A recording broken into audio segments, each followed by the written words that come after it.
Okay, good morning, everyone. This briefing should last approximately 45 minutes.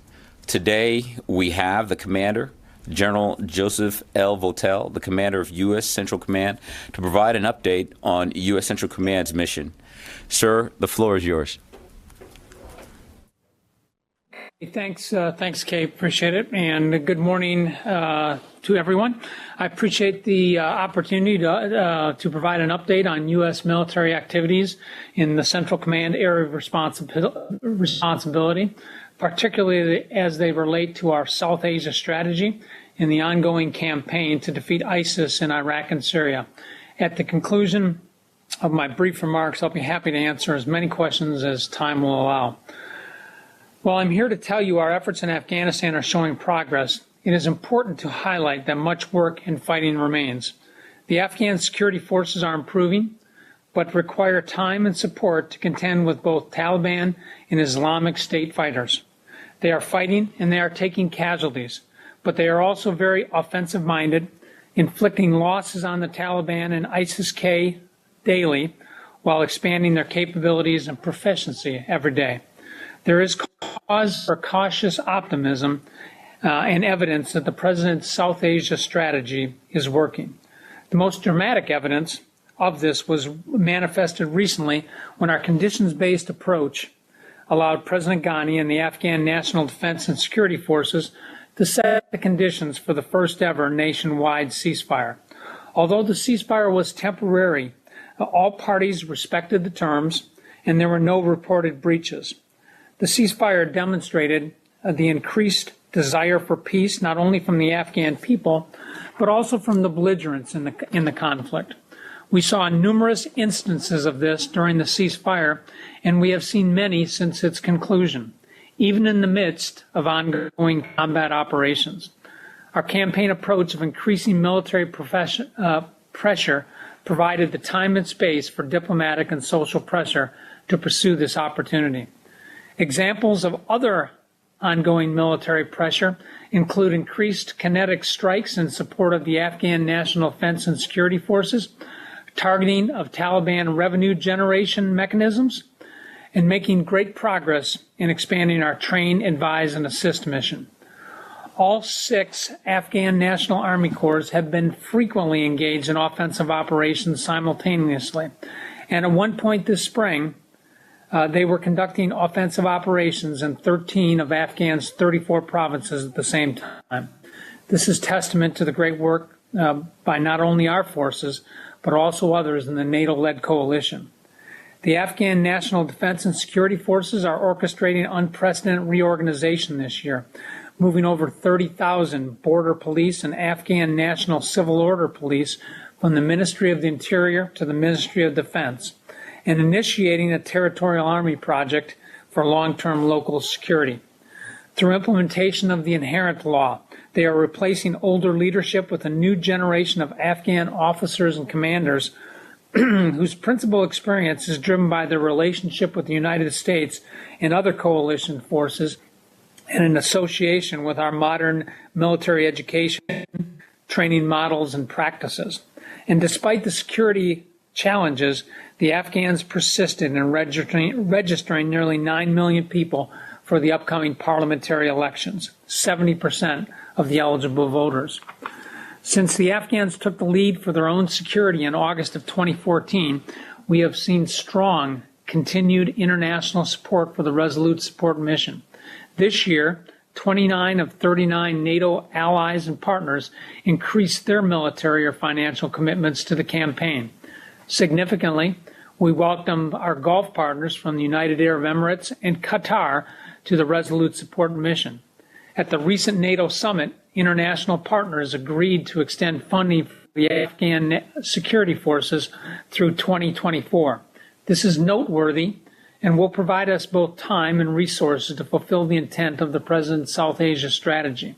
And while this is a conditions-based approach, we and our Afghan partners are moving forward with a sense of urgency and purpose to ensure that we don't miss the opportunities that are being afforded by this continued support from the international community or that have been created on the ground through activities like the recent ceasefire. Overall, Resolute Support has observed remarkable changes in the environment, largely driven by the new strategy. The Afghan people and many Taliban grow more ready for peace, as evidenced by peace marches, local and international religious ulama condemnations of the insurgency, broad diplomatic support to the Afghan-owned peace process, and of course the ceasefire that I mentioned earlier. This is a South Asia strategy, and cooperation from Pakistan remains key to accomplishing the overall objective of a durable political settlement in Afghanistan. We continue to work closely with Pakistan to help them fulfill the important role that they have indicated they want to play. Now is the time for them to step forward. In our campaign to defeat ISIS, our center of gravity remains our coalition network of allies and partner nations. Without them, we are unable to achieve the pressure against ISIS that is required for their defeat. The Defeat ISIS coalition of 77 nations and international organizations remain committed to achieving the lasting defeat of ISIS and its pervasive and negative ideology. In Iraq, Iraqi security forces recently marked the one-year anniversary of the liberation of Mosul from ISIS, a liberation that they completely led. Today, both we and the Defeat ISIS coalition and the government of Iraq understand that as major combat operations near completion, the fight of ISIS is not over. We must work with our Iraqi partners to set the conditions that will prevent their resurgence. We recently witnessed a very successful operation concluded this week involving the Ministry of Interior, Federal Police, and the Peshmerga operating together to eliminate presence of ISIS in an area between their forces. With the newly elected government of Iraq taking shape, we will continue our efforts to support the Iraqi security forces in their transition from major combat operations to the wide area security force that the Iraqi people want and deserve, and that will be necessary to consolidate their hard-won gains. The addition of the complementary NATO training mission Iraq, which will achieve operating capability this fall, will be key to this effort. In Syria, the coalition and our partners on the ground, the Syrian Democratic Forces, are making steady progress. This week's liberation of the Dashish area along the Iraq-Syria border is an important milestone, but military success against ISIS requires continued international cooperation to promote regional security and stability and identify governance, security, and economic solutions that will ensure the lasting defeat of ISIS. As I've mentioned previously, consolidation of our military gains is perhaps the most important and oftentimes most difficult aspect of our campaign. It is the phase of the campaign that we are quickly moving toward now. There is certainly more fighting to do, but I am confident our partners and the coalition will prevail in this. Ultimately, we must set the conditions for an appropriate political solution as specified by the United Nations Security Council Resolution 2254 and a UN-led political process. As the defeat of ISIS in Syria becomes more imminent, the other long-standing underlying issues that have led to Syria's instability are coming back to prominence. Russia's support and protection has allowed the Syrian regime to escape full accountability for their use of chemical weapons and the horrendous violence against their own people, and has exacerbated the human suffering for hundreds of thousands in the western part of the country in particular.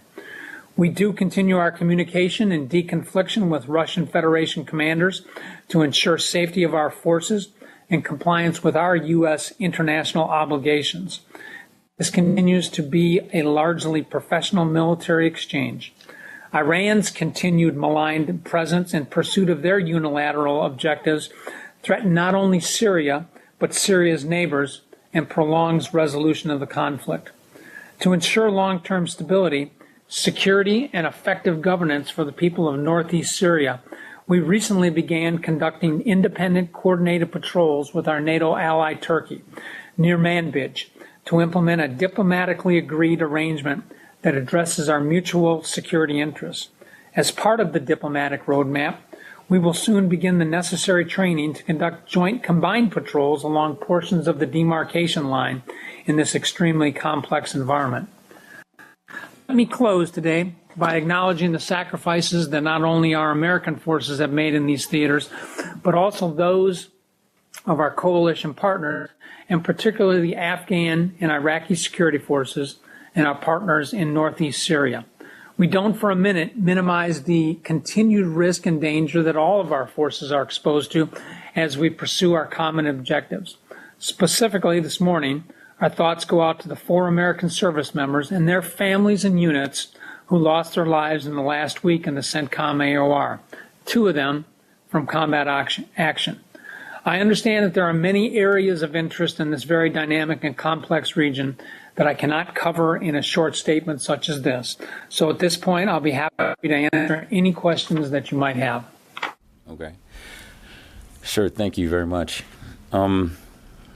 For all questions that we're about to go through, please provide your full name and agency for the outlying station to be tracking, as well as, due to the limited time that we have, no more than 2 follow-up questions each.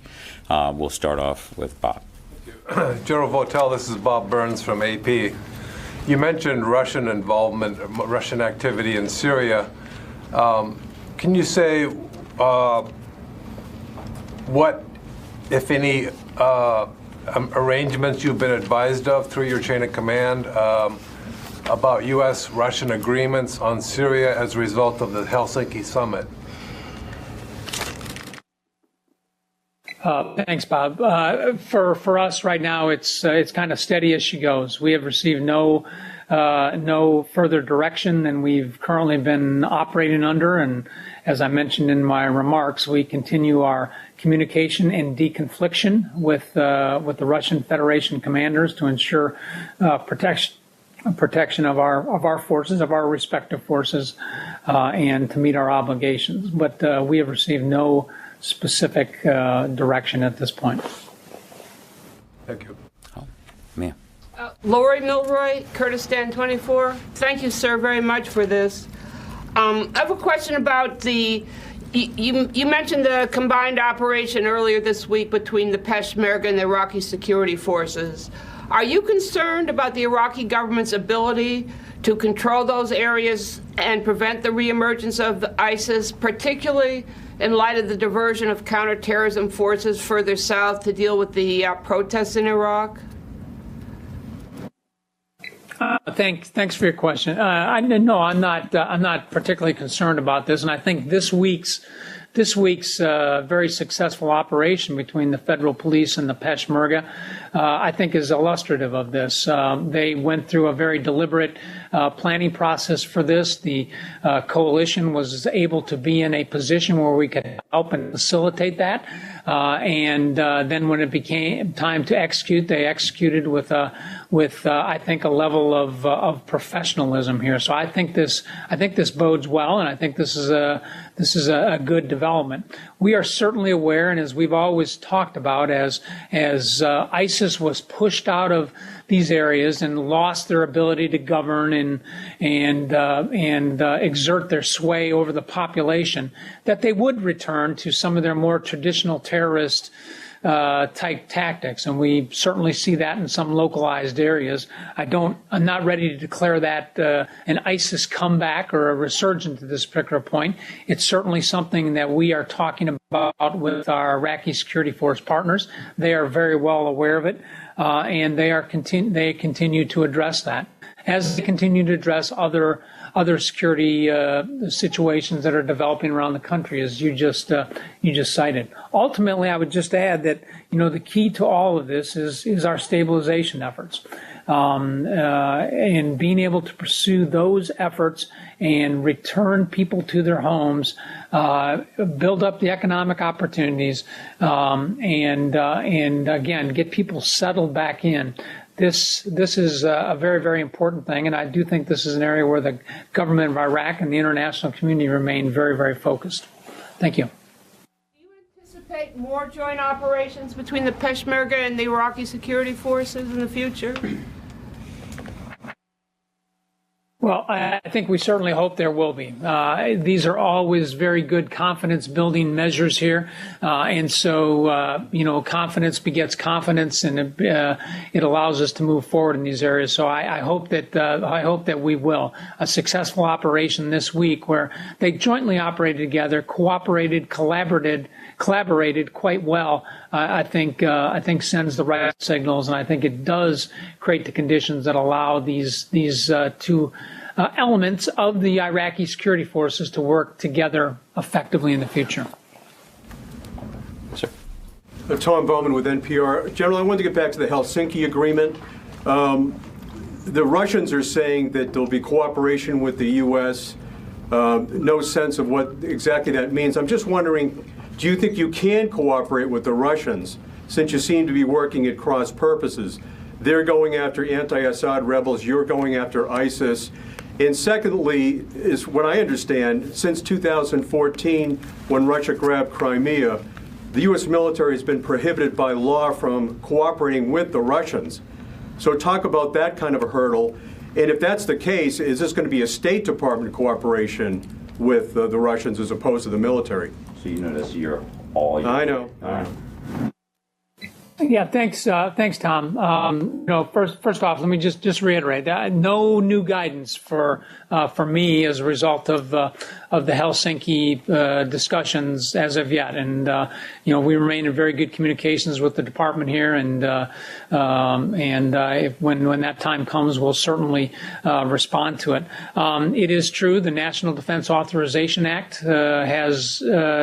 As a law, prohibits us from coordinating, synchronizing, collaborating with Russian forces. So that does guide our activities. As I've described for you, the nature of our interactions with Russian Federation commanders is in the area of deconfliction and communication. And the principal purpose of that is ensuring safety of our forces, safety of flight, safety of our aircraft and our people on the ground, and ensuring that we are operating in accordance with our international obligations. So that is the extent to which we have been communicating and deconflicting with the Russians. And as I've indicated to you, this as a professional military, this has remained a professional interchange with them in these particular areas. So I'm not sure I won't speculate on other things that we might do or might be done outside of CENTCOM here. But for us, steady as she goes. Just to follow up on that, does that mean then you don't see any space legally for you to cooperate with the Russians in Syria? Well, any space would have to be created by Congress, or a waiver that they would approve to allow us to do something like that. I have not asked for that at this point, and we'll see what direction comes down.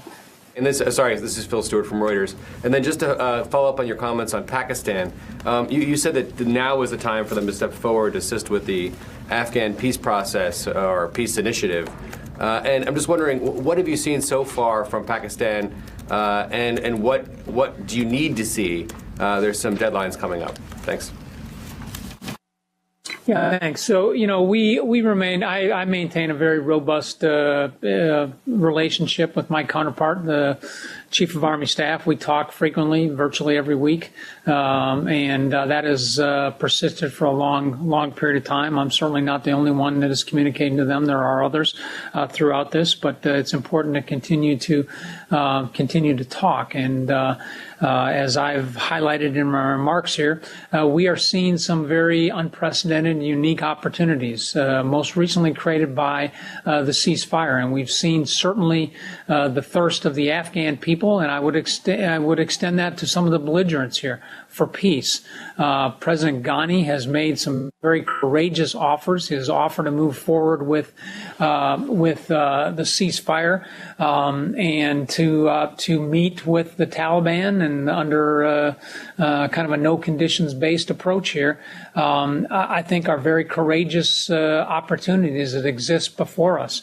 Additionally, we've seen very good and improved cooperation between Afghanistan and Pakistan military through the Afghan-Pakistan peace and discussion process that they've had going on, the APAPs as we refer to it. And that has increased the level of interaction between the militaries. And what we've seen is we've seen a corresponding decrease in confrontations and conflict and tensions and exchanges along the border. These are very positive things. So from our standpoint here, we see this as a great opportunity. That now is the time to do this. We think we've created this opportunity through our combined military pressure here. And what we need to see is we need to see Pakistan continue to press in the areas of helping to reduce the violence in Afghanistan by their actions against Taliban or Haqqani who reside in their particular areas, and they can do that in a variety of ways, by arresting them, by expelling them, putting pressure on them to do that. And we also need to see them continue to make efforts to compel the Taliban to come to the table and take advantage of these opportunities. And this, I think, really are the key things that we have asked for them. And we have seen some, over the last several months, some promising opportunities. And we have seen Pakistan move in some of the directions that we have asked them to. But we need to see that in a much more strategic way and longer-term way as we press forward. And we think the current environment provides a very, very good opportunity for that. Hi, sir. Tara Kopp with Military Times. Just to follow up on Phil's question and to clarify, earlier this week there seemed to be reports that the U.S. was ready to engage directly with the Taliban, and then there was a statement that came out that said that may not be the case. Could you please update us on, where exactly that stands, and should we expect to see direct talks with the Taliban through the U.S.? Okay, well, first off, let me just highlight to you that, as the military commander here, we are a supporting element to that overall reconciliation effort. This is an Afghan-led and owned process. It is supported by the U.S. interagency, and of course the Department of State appropriately has the lead. There are others outside of the U.S. government and in the region here who are supporting that. So I guess what I would highlight to you is what I just said here. This is an Afghan-owned and led process, and I see our responsibility, when I say us, the United States, the coalition, other regional partners, as being in a position where we can be as supportive as possible to moving forward, to exhausting the opportunities that exist in this, to taking advantage of some of the new actors that we have seen enter into the discussion. As I mentioned in my comments, we've seen a number of not just local Afghan and Pakistan ulamas issue statements on this, but we've seen some come from, Southeast Asia. We've seen some come most recently from the Organization of Islamic Countries and the meeting they had in Saudi Arabia. We've seen an extraordinarily helpful and powerful statement by King Salman, His Majesty from the Kingdom of Saudi Arabia, and others. We've seen the president of Uzbekistan lead a Tashkent conference that is supportive to the Kabul process that President Ghani has been pursuing. So these and other things all provide us opportunities that all fit into this broadly defined Afghan-led and owned process. And it is our responsibility to be as supportive as we can in all of those things and support the Afghans as they work their way through this. So, that's what we're trying to do is trying to make sure we exhaust all of these opportunities that exist to us right now. Thank you. And to take on my two follow-ups, would that supporting role include a logistical support? Are you transporting Taliban to these talks? And then separately on Iraq, could you give us an update on the status of a future footprint for U.S. forces and NATO forces in Iraq, how those negotiations are going with the Iraqi government?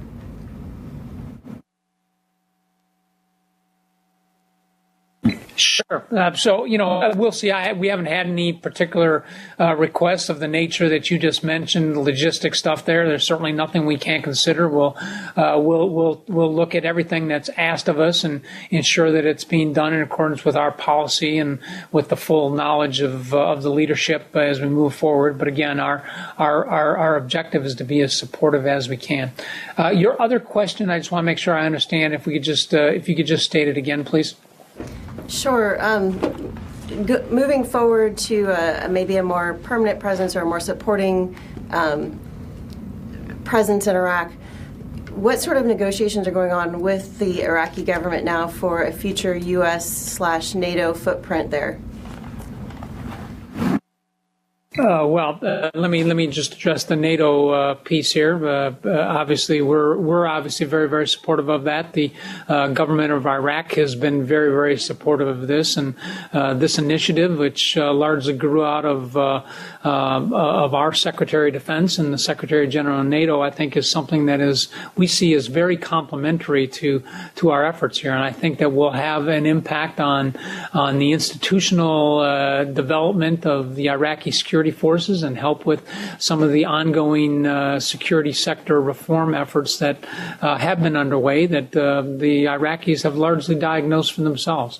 So I think that it will be good. My observation as being someone who's in a supporting role to all of that is that that is going well. It is on track and on pace with where we want it to be.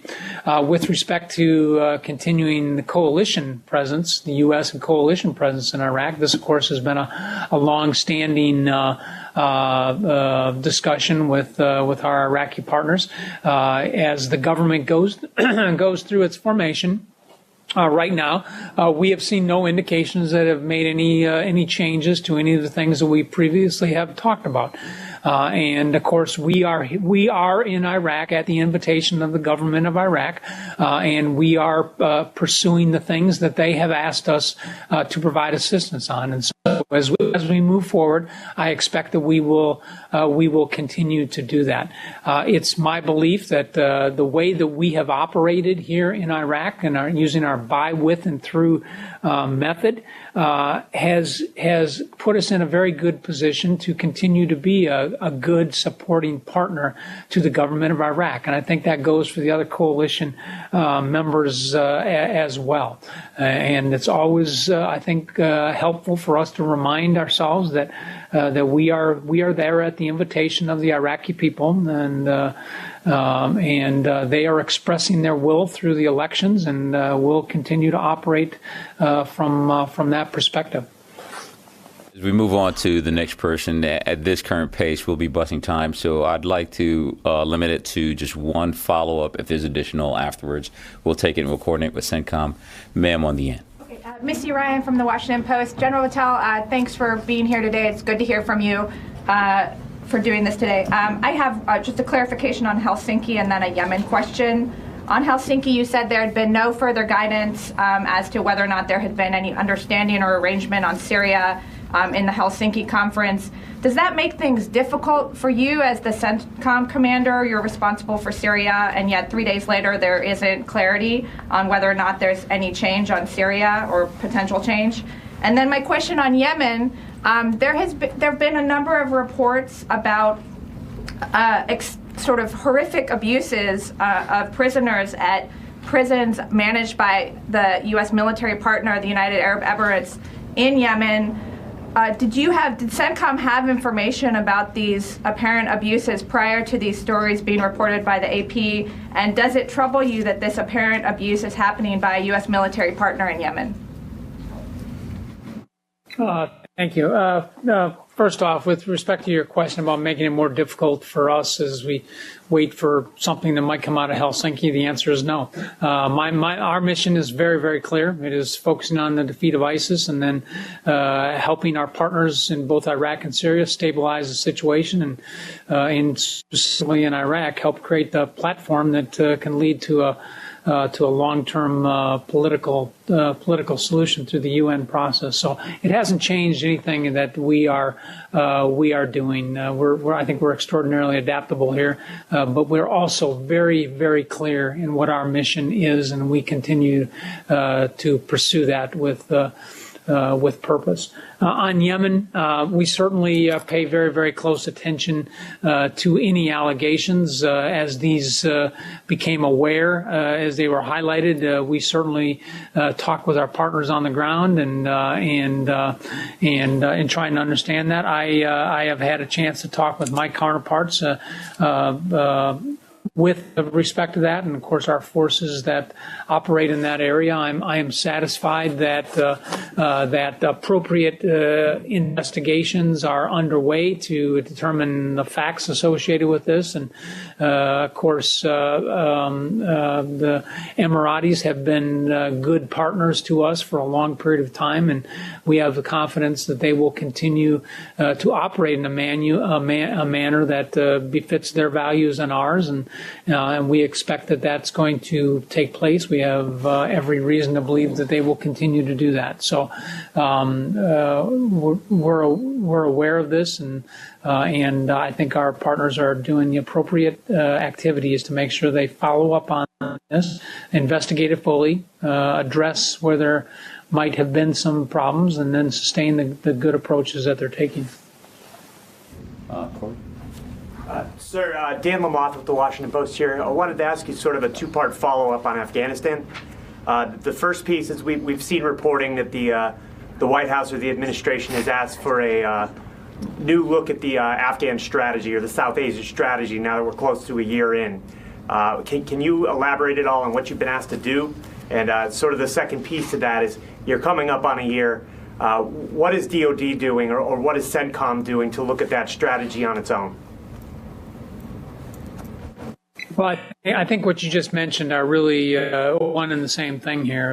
Obviously we are, as a professional military organization, we always want to assess the things we're doing and how we're making progress on this, and make sure that we make course corrections as we move forward. So, a year into this, we are doing that, and frankly, I think that's what you're seeing at the Department of Defense and more broadly across the U.S. government.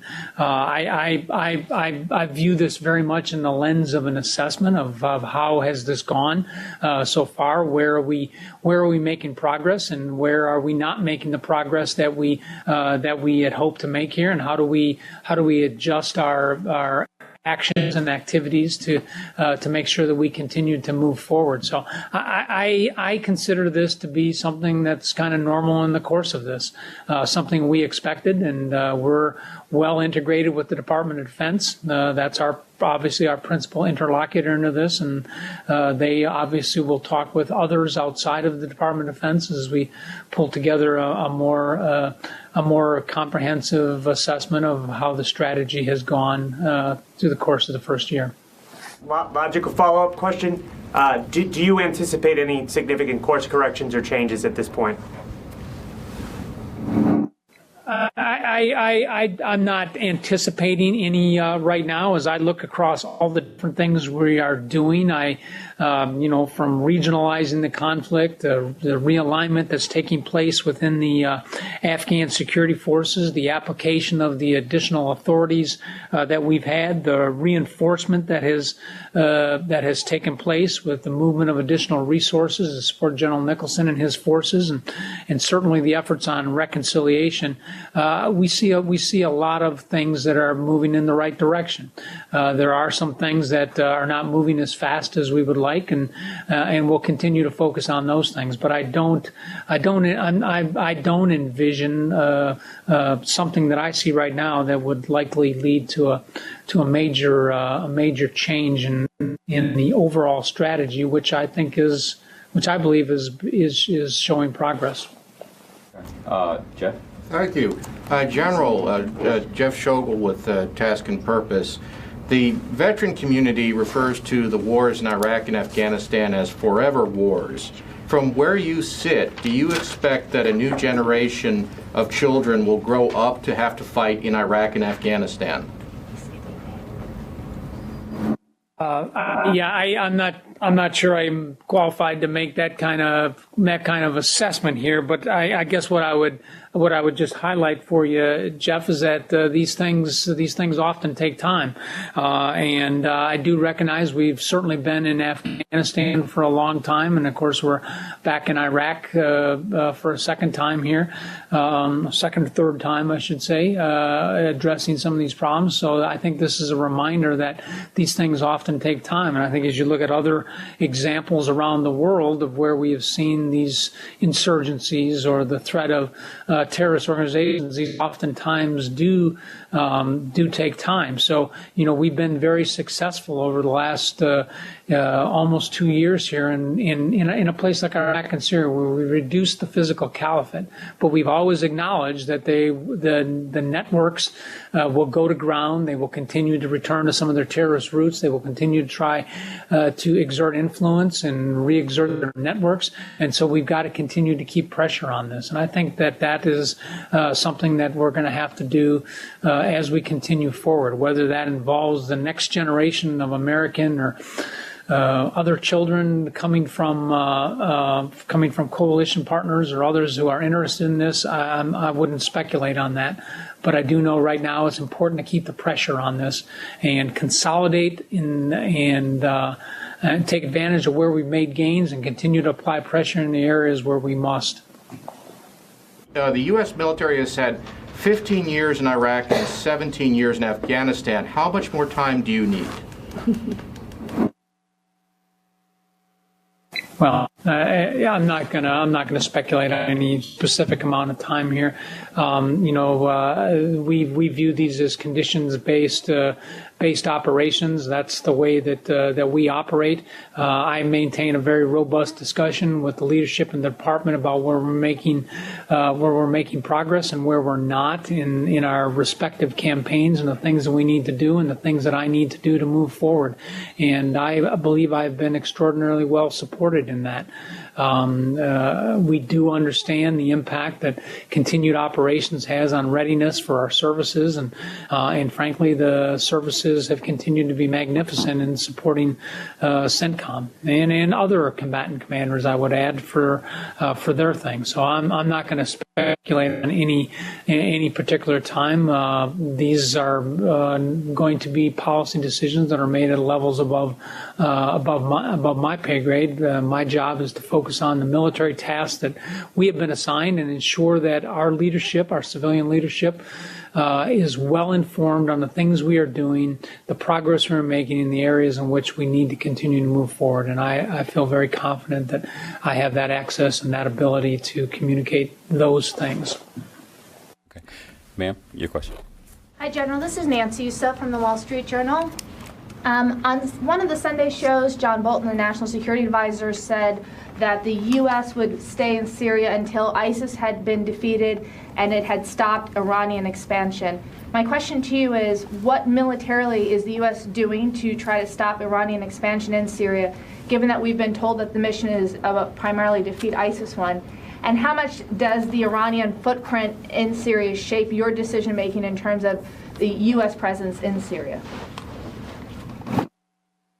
Well, thanks. Yeah, I mean, you've answered the question there. Our principal military task is the defeat of ISIS.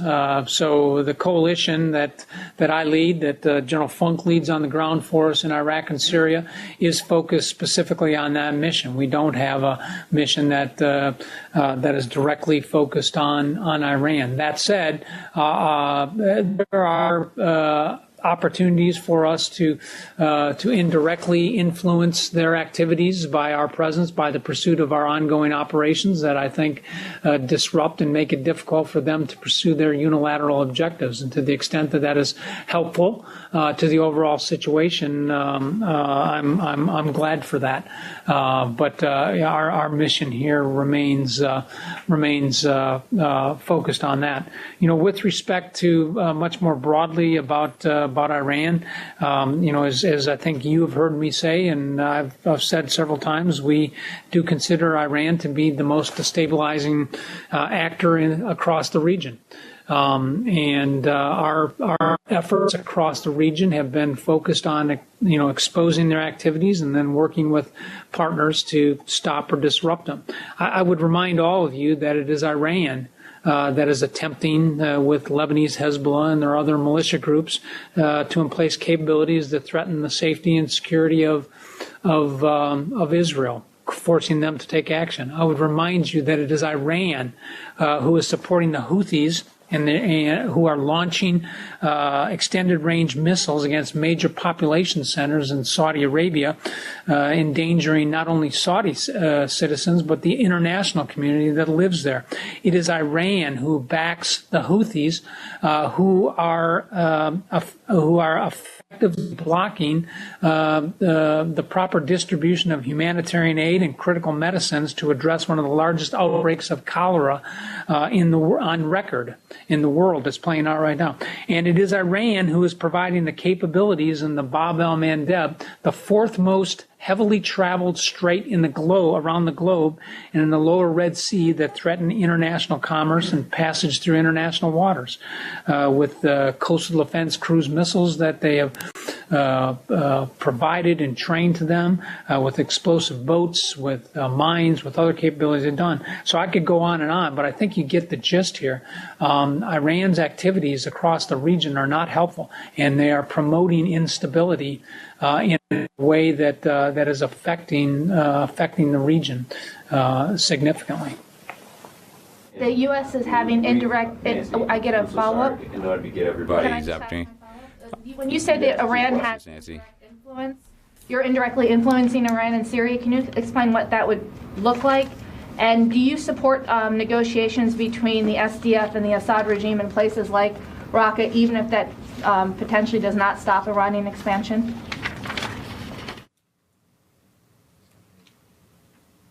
We have very good partners on the ground in northeast Syria. We're operating in areas with them. We've been very effective in, as illustrated by the recent Shia operation up along the Iraq-Syria border, of knitting together our partners on both sides of the border. The Syrian Democratic Forces, obviously on the Syrian side, and the Iraqi security forces on the Iraqi side. And what that does, I think, is that helps improve the overall security situation and reduces the opportunity for others to exploit that area. So I think that's a good example of how we indirectly influence this. Our policy is we are not encouraging the Syrian Democratic Forces to engage with the regime, but of course we do recognize the pragmatic reality that plays out on the ground. All of these actors do talk to each other. That's a fact of life in this particular area. And so what I would just say about the Syrian Democratic Forces is they have been very transparent to us, and they have done everything that we have asked them to do, and vice versa. They've been very communicative in the things that they are doing. I would just leave it at that. We've busted time here. We're going to leave for one question and one question only. Ryan from CNN. Thank you, General. Thank you for doing this. There's been a lot of talk about a kind of grand bargain that between Israel, the United States, Russia, and the Syrian regime. Are you having any role in that? Or are you being asked to draw down U.S. forces or plan for the drawdown of U.S. forces as part of some kind of arrangement to keep Iranian forces away from the Israel border?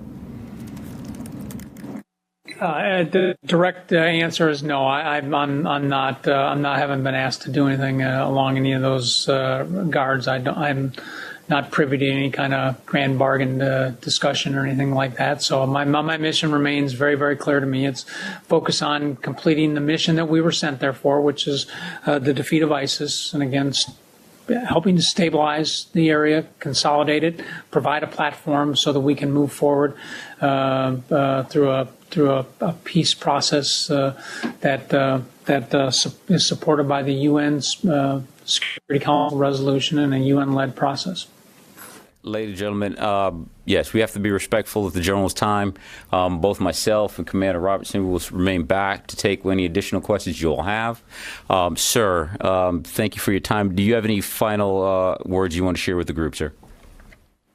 I don't think so. I think we've covered a pretty good spread of the CENTCOM area of responsibility. Obviously, this is a very dynamic and complex area, but it is an area that I think retains great importance, not just to the United States, but certainly to many of our allies. And so we continue to operate in that manner. I'm very grateful for the support that we get from across the department, particularly from the services, who will provide us the military wherewithal to pursue our missions. I would just close by reminding you that I think we are a very lucky country. I think we are well served by our young men and women who are out here undertaking these very complex jobs and doing it so well. I, as many of you know, and a number of you have accompanied me, I'm in the region very frequently. And I have the opportunity to see our young people out there, our young leaders, our young people out there doing great things. And I will tell you, they've represented us so well. They're well aligned with what our intent is. They're acting with purpose. They're acting with understanding. And they are doing a phenomenal job as we pursue this by, with, and through approach that we are orchestrating across our combatant command here. And I think we should all be very, very proud of them and their families and the communities in our country from which they came. I certainly am. So, Kay, with that, I'll conclude here. And for all of you, thanks for the opportunity to talk with you again. I look forward to the next time. Thank you, sir. Have a great day.